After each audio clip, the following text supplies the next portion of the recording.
අයිබෝන් කියලා පිළිගන්නවා සියලුම දෙනා වීඩියෝ සීරීස් එකේ තුන්වෙනි වීඩියෝ එකට. මීට කලින් වීඩියෝ දෙකේ අපි කතා කරා සිම්පල් ප්‍රසන්ට් ටෙන්ස් සහ සිම්පල් පාස්ට් ටෙන්ස් භාවිතා වෙන ආකාරය පිළිබඳව.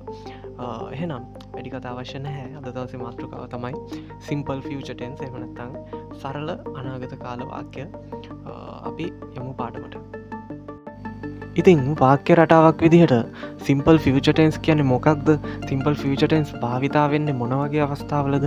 සිම්පල් ෆියුචර් ටෙන්ස් වල සුවිශේෂී ලක්ෂණ මොනවාද කියන කාරණාවලට උත්තර මෙහිදී අපිට ලබා දීලා තියෙනවා. අපි මේක කියවලා බලමු.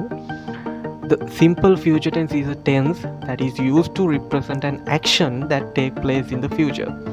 One fact that you should keep in mind is that a simple future tense action starts and finish in the future itself.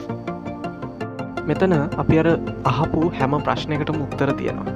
Simple future tense කියලා කියන්නේ අපි අනාගත කාලයේදී සිදු කිරීමට නියමිත යම්කිසි ක්‍රියාවක් පැහැදිලි කිරීම සඳහා අපි භාවිතා කරන වාක්‍ය රටාව. ඊට අමතරව සිම්පල් ෆියුචර් ටෙන්ස් වලට අදාළ ඉතා වැදගත් කාරණාවක් මෙතන සඳහන් වෙලා තියෙනවා. ඒක තමයි සිම්පල් ෆියුචර් ටෙන්ස් වලදී අපි ක්‍රියා කිරීමට බලාපොරොත්තු වෙන ක්‍රියාව, අපි සිදු කිරීමට බලාපොරොත්තු වෙන ක්‍රියාව අනිවාර්යයෙන්ම ආරම්භ වෙන්නත් ඕනේ, අවසාන වෙන්නත් ඕනේ අනාගතයේදී. කෙනෙක්ට තර්ක කරන්න පුළුවන් වර්තමාන කාලයේදී ආරම්භ වෙච්ච ක්‍රියාවක් අනාගත කාලයේදී අවසන් වෙනවා නම් සිම්පල් ෆියුචර් ටෙන්ස් වලට අයිති වෙන්නේ නැද්ද කියලා. නැහැ. සිම්පල් ෆියුචර් ටෙන්ස් වලට අයිති වෙන්න නම් අදාළ අපි කරන ක්‍රියාව අනිවාර්යයෙන්ම ආරම්භ වෙන්නත් ඕනේ, අනිවාර්යයෙන්ම අවසාන වෙන්නත් ඕනේ අනාගත කාලෙදිමයි. ඊළඟට අපි කතා කරන්න බලාපොරොත්තු වෙන්නේ සිම්පල් ෆියුචර් ටෙන්ස් වාක්‍යයක ස්ට්‍රක්චර් එක. ඒ කියන්නේ සිම්පල් ෆියුචර් ටෙන්ස් පාවිච්චි කරලා අපි අනාගත කාල වාක්‍යයක් ලියද්දී අපි වාක්‍ය ලියන්න පාවිච්චි කරන ආකෘතිය. ඒ කියන්නේ වාක්‍ය හැදෙන හැටි. ඉතින් මුලින්ම තියෙනවා වාක්‍යයේ සබ්ජෙක්ට් එක, දෙවෙනියට තියෙනවා වාක්‍යයේ හෙල්පින් වර්බ් එක විදිහට will, තුන්වෙනි එකට තියෙනවා අපේ ක්‍රියාපදය බේස් ෆෝම් එකෙන් තියෙන්නේ, හතරවෙනියට තියෙනවා rest of the sentence. ඒ කියන්නේ වාක්‍යයේ අන්තිම කොටස. මෙතනදී අපි මීට කලින් කතා කරපු ටෙන්සස් දෙකට සාපේක්ෂව වැදගත් කාරණාවක් තියෙනවා. ඒ වැදගත් කාරණාව තමයි සිම්පල් ප්‍රසන්ට් ටෙන්ස් වලත් සිම්පල් පාස්ට් ටෙන්ස් වලත් හෙල්පින් වර්බ් එකක් තිබුණේ නැහැ. අපි වාක්‍යයක් නෙගටිව් කරන්න සහ වාක්‍යයක ප්‍රශ්නයක් හදන්න අපි හෙල්පින් වර්බ් එක හොයාගත්තේ අපේ වර්බ් එක ඇතුලේ තිබිලා. හැබැයි ටෙන්සස් වල ප්‍රථම වතාවට ෆියුචර් ටෙන්ස් වල අපි හඳුනා ගන්නවා හෙල්පින් වර්බ් එකක්. ඒක තමයි will. ඉතින් මෙතනදී කලින් කතා කරපු ටෙන්සස් දෙකට වඩා මේ ටෙන්ස් එක ටිකක් ලේසි වෙන්නේ මේ නිසා.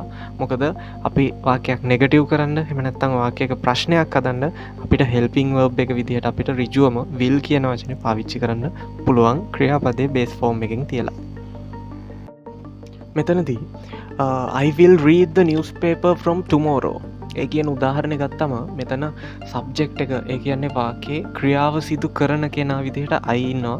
හෙල්පින් වර්බ් එක විදිහට will තියෙනවා ෆියුචර් ටෙන්ස් එක නියෝජනය වෙන්න. ඊට පස්සේ වර්බ් එක තියෙනවා read කියන එක බේස් ෆෝම් එකකින් තියෙන්නේ.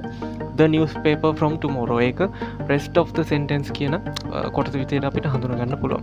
ඉතින් මේ උදාහරණය අපිට positive sentence එකක් විදිහට ගන්න පුළුවන්. ඒ කියන්නේ අනාගත කාලයේදී සිදු කිරීමට නියමිත මොකක් හරි ක්‍රියාවක්.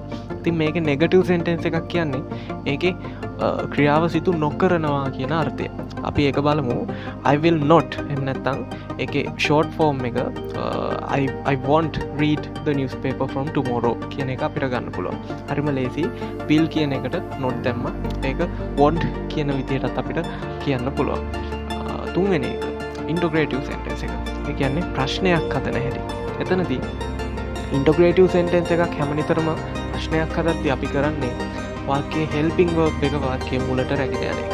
ඉතින් මෙතන හරිම ලේසි helping verb එක හොයාගන්න. අපේ will කියන වචනේ තමයි මෙතන වාක්‍යයේ helping verb එක අපේ අරගෙන යනවා වාක්‍යයේ මුලට.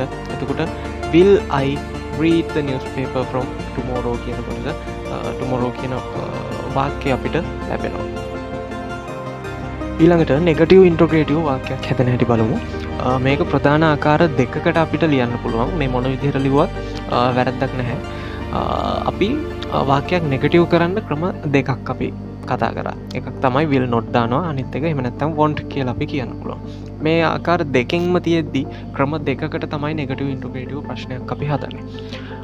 I will not කියලා තිබ්බොත් ඒකේ helping verb එක ඍජුවම වාක්‍යයේ මුලට අරන් යනවා will I not read the newspaper from tomorrow කියන විදිහට අපිට ප්‍රශ්නේ හදන්න පුළුවන්. හැබැයි I won't read the newspaper from tomorrow කියලා තිබ්බොත් එහෙම අපිට මේ won't කියන සම්පූර්ණ වචනයම අරගෙන යන්න වෙනවා ඉස්සරහට. වාක්‍යයේ මුලට අපිට රැගෙන යන්න වෙනවා.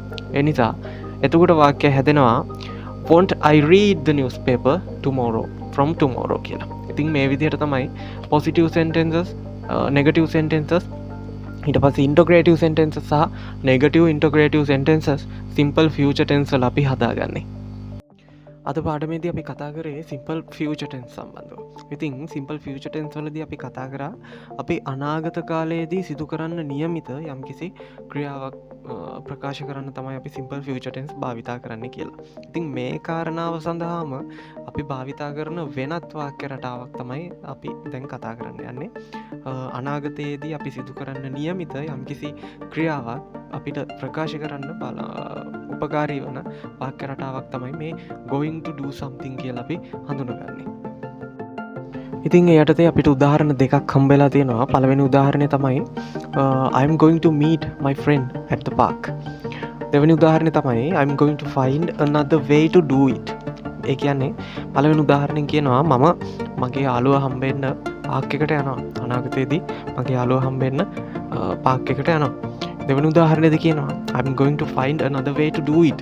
ඒ කියන්නේ මම ඒ දේ කරන්න වෙන ක්‍රමයක් ඉස්සරහට හොයාගන්නවා. හරිද?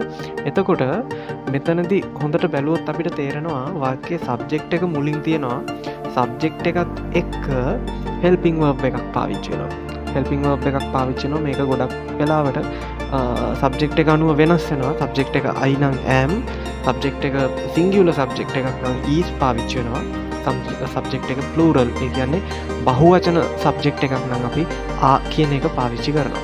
ඊට පස්සේ අපි මේ going to කියන කැලල පාවිච්චි කරනවා. going to කියන වචන දෙකට පස්සේ තමයි අපේ ක්‍රියාපදේ. අපි මතක තියාගන්න ඕනි වැදගත්ම කාරණාව තමයි මෙතන මේ going to කියන වචන දෙකට පස්සේ අපි පාවිච්චි කරන ක්‍රියාපදය හැම නිතරම අපි තියන්නේ base form එකකින්. මේ base form එකකින් තියන්නේ මෙතන මේ going to කියන වචන දෙකට පස්සේ එන ක්‍රියාපදේ. මේක අනිවාර්යයෙන්ම මතක තියාගන්න ඕනේ.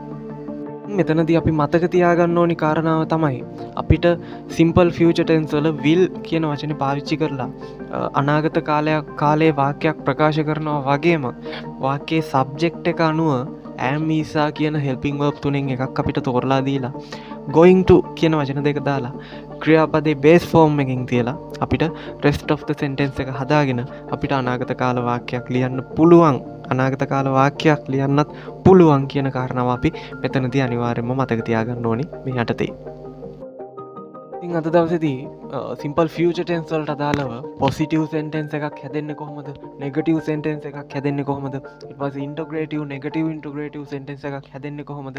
වාක්‍යයේ structure එක මොන වගේද? ඊට පස්සේ මොනවාද example, practical example අපිට පාවිච්චි කරන්න පුළුවන් අනාගත කාල වාක්‍යයක් අපි ලියද්දී. ඊට අමතරව අනාගතයේ අපි සිදු කරන්න බලාපොරොත්තු වෙන ක්‍රියාවක් අපිට ප්‍රකාශ කරන්න will කියන helping verb එක දාලා අපි වාක්‍යයක් කරනවා. අමතරව going to do something, going to කියන වචන දෙකත් එක්ක අපි verb එකක් base form එකකින් තියලා කොහොමද වාක්‍යයක් හදාගන්නේ? මේ වගේ තමයි වැදගත් කාරණා රාශියක් අද දවසේ වීඩියෝ එකකින් කතා කරා. ඉතින් බලාපොරොත්තු වෙනවා දිගටම මේ වගේ